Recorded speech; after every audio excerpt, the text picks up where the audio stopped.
welcome to Walk the Walk. I'm Roy Counts, and today I'm at the Parnell Rose Gardens. And my guest today is an author. He's written about 10 or 12 books. He is a black belt, second dan in taekwondo.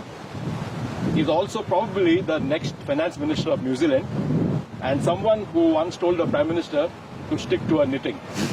Welcome to the show, Paul Goldsmith. How are you? Yeah, good. Great to have you on the show, Paul, and thank you so much for giving us time. I know you're right in the middle of a campaign. You're going from meeting to meeting. You've just come out from a very fiercely meeting with the finance minister. That's right. So, Paul, let's begin by asking you about your authorship. Okay, about you being an author. You have written books, mostly biographies.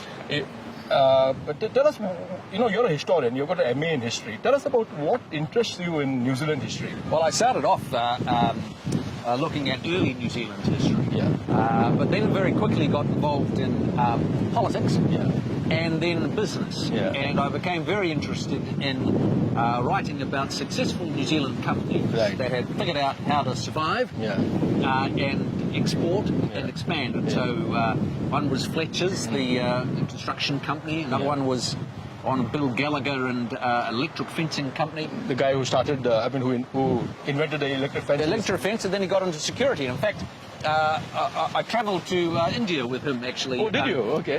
When I was researching the book, and he was selling his security system for the Indian Parliament and various other places. And so we went around and visited Gujarat and Mumbai and places.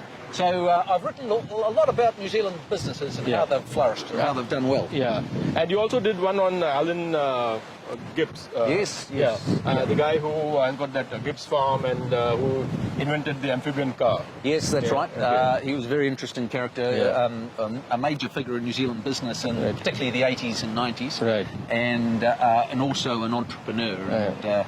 And I've always found it sort of fascinating.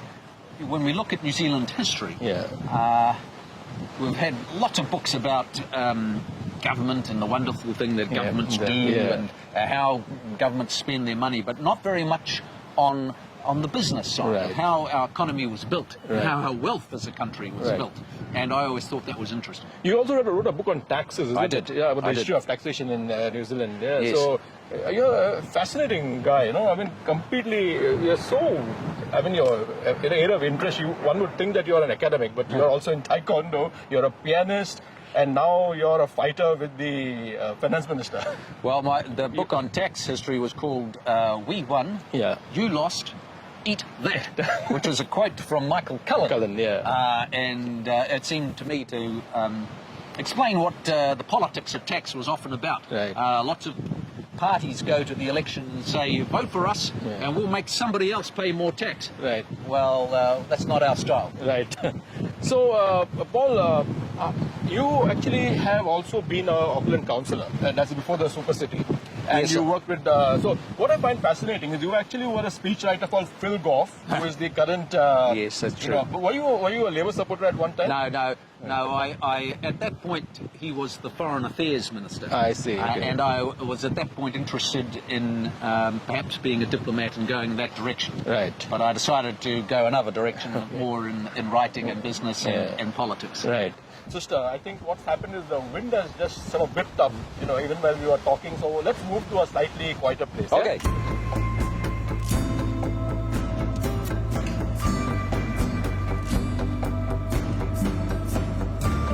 Well, amazing spring weather. Just 2 minutes back it was so windy, and now it's just dramatically dropped off. Right, so we were talking about your great-great-grandfather, and he's quite a colourful character. So he had, I think, four wives, 2 Maori and 2... Yeah. So that's the reason why some people think that you've got Maori heritage. Yeah. I mean, I think like a lot of the early New Zealand pioneers. And that's what I'm more interested in, the story of your, how they set up and how they worked through hardship. Well, he was a young man who came out in the 1840s to New Zealand on the east coast around Gisborne and settled in and had a hard life. Worked as an innkeeper and a store person, and like I said, he had good relationships between the Maori community, but then he got caught up in a terrible event during the war where 2 of his children were were killed. And so, like many New Zealanders, had a very challenging but also rewarding life. Right. Talking about challenges, this is probably a period of, the worst challenge that we have faced in the modern times. Probably as bad as the 2 wars.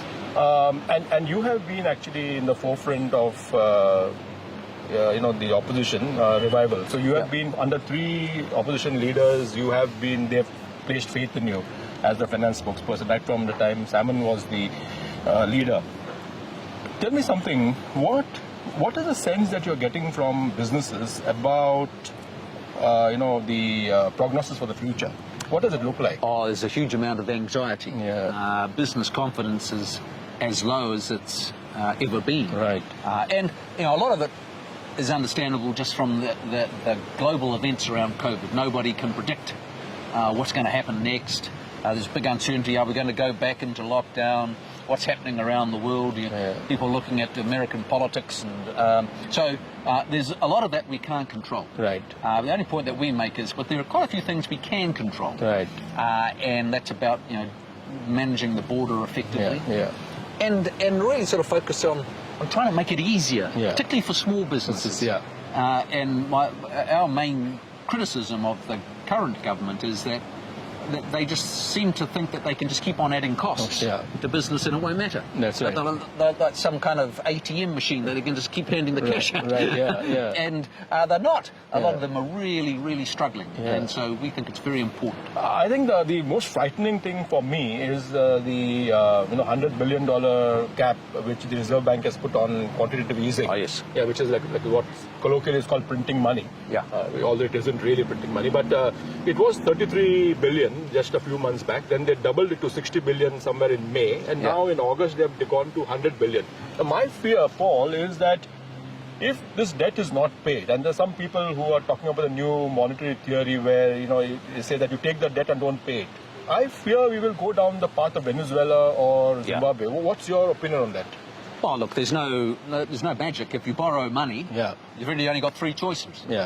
You can pay it back and work hard and grow the economy and be careful with your spending, and that's how we've always done it in the past. Right. Secondly, you can try and inflate your way out of it and have high inflation, and that's happened in the past in history, and that can be ruinous to people who have saved. Absolutely. The third thing is to default, not pay it. And yes, you're right, Venezuela and places like that have shown how that works out. Right. So, what you've got to do is you've got to be very careful.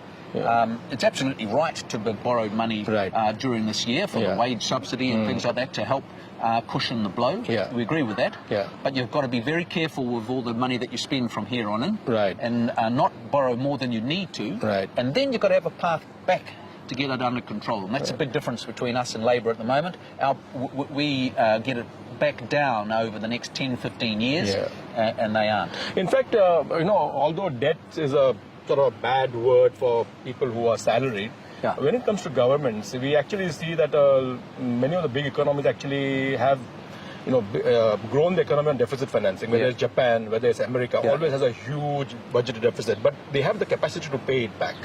They do, and they also have very high private sector savings. And so the Japanese, for example, have very high public debt, but also equally very high private savings. That's right. Whereas New Zealand doesn't have that same level of private savings, which is why we need to be a little bit more careful with our government. Right. So what about, so we have the only scheme that we really have is Kiwi Saver, which is a private savings scheme, and then we have the super fund, but there's always been an issue between National and Labour. Labour wants to keep pumping money into the super fund.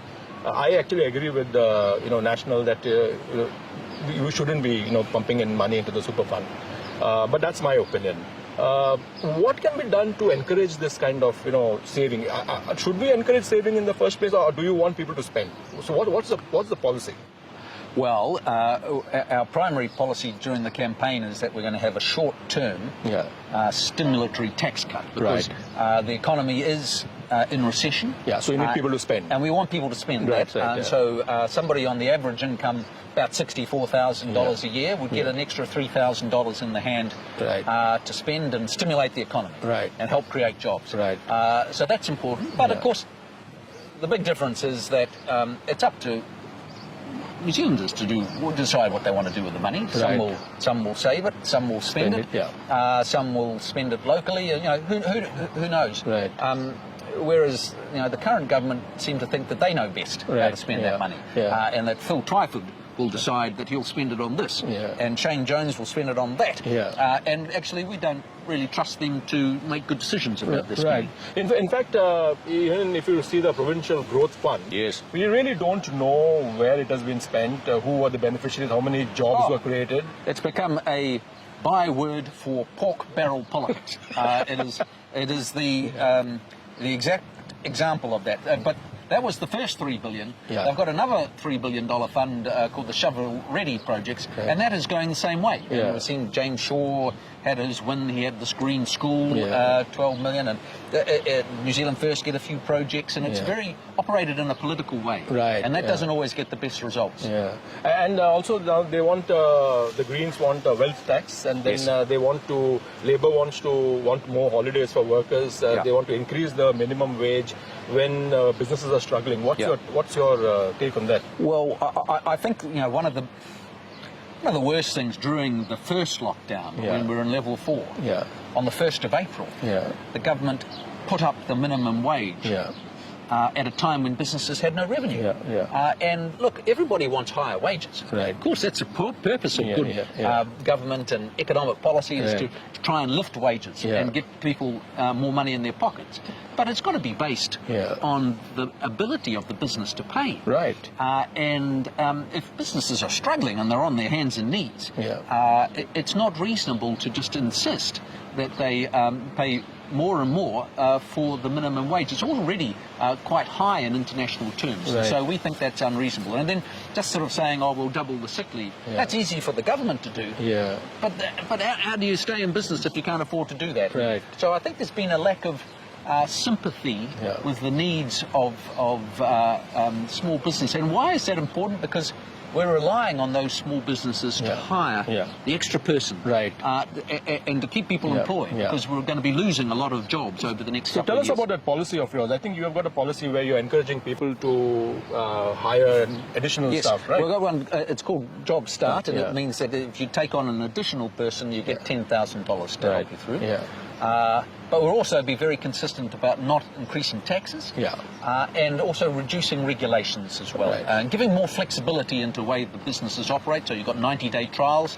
So what we want to do is make it as easy as possible for businesses to take on that extra person, give them a chance. Now, you actually, the opposition, rather the government has put you in between a rock and a hard place when it comes to minimum wage, for example. So while businesses can see that they cannot survive by paying a higher wage or having more holidays, what the government is doing, especially the left socialist minded people, they are saying that Labour National does not care about the poor. Well, the best thing that we can do for New Zealanders who are struggling is to provide them with the opportunity of a job. Because we believe that it's good for people to work and to be able to look after themselves and their family, not just to be dependent on the state and welfare. And so we think it's important to give them the best chance of having a job. And you can't do that if businesses can't survive. Exactly. Tell me about what we actually require are some real fundamental changes, either in the regulatory mechanism or in RMA, for example, or the number of hoops that businesses have to jump through, when there's a... why aren't we doing something to, set this right? Why aren't we... it's easy to start and exit a business in New Zealand, but it's still, if it was easier, we could have actually expanded our economy. Yes, the RMA has been a real drag on investment and people being able to build and expand. And we've been trying to change it for a number of years now, and have never had the numbers in Parliament to do that. But that would be an absolute goal of ours this time. I think everybody recognises that something has to happen and change with the RMA. But not just the RMA, it's the way that councils operate. and they tend to have an attitude of the easiest answer to any question is no. Yeah. And we've got to change that attitude and say yes. Yeah. How can we make this happen? Yeah. And that's a real cultural change that needs to happen. Right. And even talking about the same thing, regulatory mechanisms and the fundamental corrections that we need to make. One of the things that unfortunately has not been looked into, and I have been closely involved in it, is the unemployed.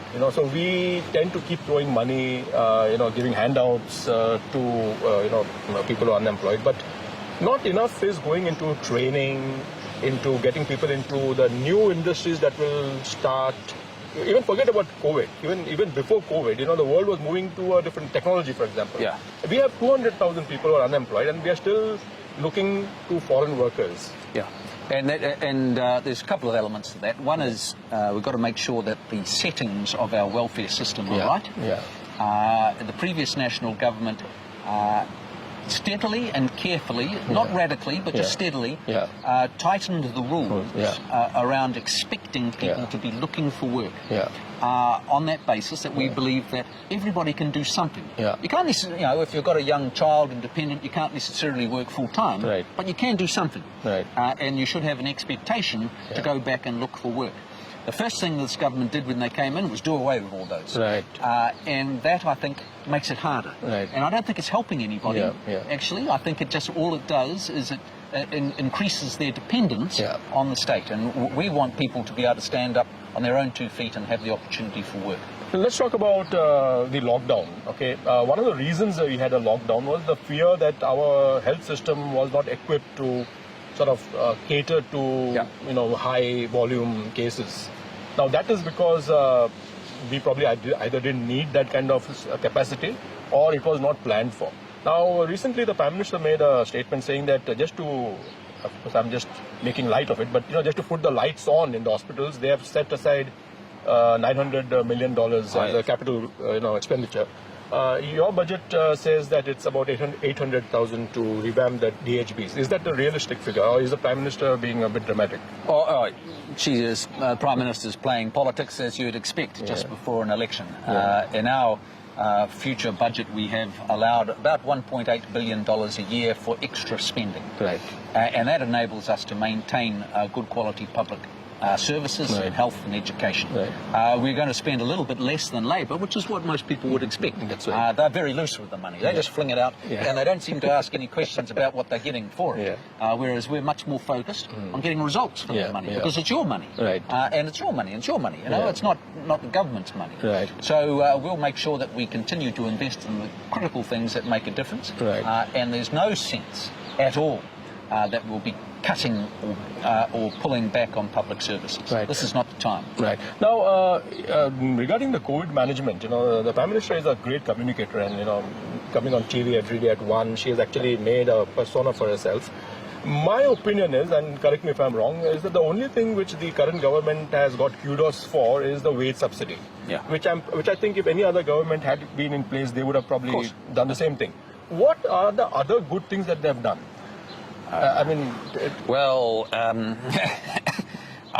Look, I think there's been real missed opportunities the last little while. If you think about it, prior to COVID, the New Zealand economy, they inherited a great economy. Huge budget surpluses, growing economy, jobs being created. And it just slowly sort of slowed down before COVID. And they burnt through all the surpluses, and we were back in deficit before COVID happened. And then when COVID came along, they were able to spend like that, and they needed to do some of that. But in the process, there's been a lot of waste as well. But the real challenge is, you can argue about whether we should have been quite so hard in our lockdown, whether we should have allowed construction to continue, whether that would have improved the situation. But the real focus has to be on the future. What's the plan to get the economy growing again and creating the jobs? And I don't see much of it from the current government. But we've got a clear plan, which is around getting that stimulatory tax cut, encouraging businesses to invest with new assets, so you can immediately write off new assets that you buy up to $150,000 in the same tax year. So you don't have to wait for years. You don't have to wait for 10 years. You can do it, boom.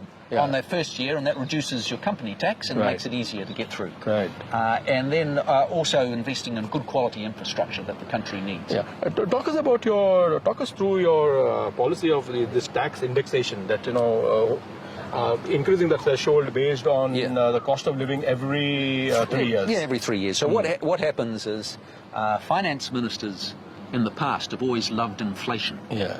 Because with inflation, because the income tax is set at different brackets, so at the moment it's at 70,000 you go to the top rate. Yeah. And if you just leave it there for about 5 years, you catch a whole lot more people and they pay a lot more tax. Yeah, because wages increase. Because wages increase and more people go into the higher brackets and they pay more tax. That's right. And we think that's sneaky. Yeah. And actually on a regular basis, those thresholds should be changed. Yeah. So that the government's just not pinching a little bit more every year. Right. And not spending it wisely. Right. Now, while, there's a lot of focus on small businesses, on SMEs, on quantitative easing and all of that. What are your policies on welfare? Because there are a lot of your party members are actually slightly left-leaning. Yeah. And so there are quite a few policies that I think you have for welfare reform. Yeah, well, it's a bit like I was saying. I think all New Zealanders. Yeah. A big part of what makes New Zealand the great country that it is that we have relatively high levels of social cohesion. Yeah. And we make sure that we look after those in need, and we have a strong welfare system. Yeah. In New Zealand, not only can you get welfare if you can't find work, but you have free healthcare. Yeah. Your education is largely free. Yeah. You've got superannuation when you're old. Right. We have a very strong support network for New Zealanders, and we've always supported that. Yeah. But the important thing is, like I say, with the way that the rules are for the welfare system, that they encourage people to get back to work. Yeah. And they send signals along those lines, and that's I think the biggest difference between us and Labour. Yeah. And I stand by that as the best thing to do. Yeah, I think a lot of people say that instead of giving handouts, we should give hands up to people, and I have a feeling that not enough is done in training people into the workforce, because otherwise we are having we see such a large number of unemployed, not only because of COVID, even before COVID. Yeah.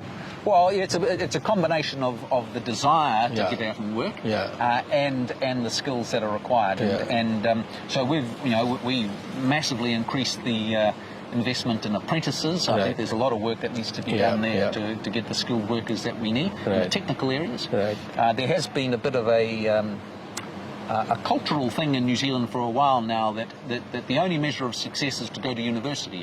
I went to university, and of course it's very important. We need to train people in the university things.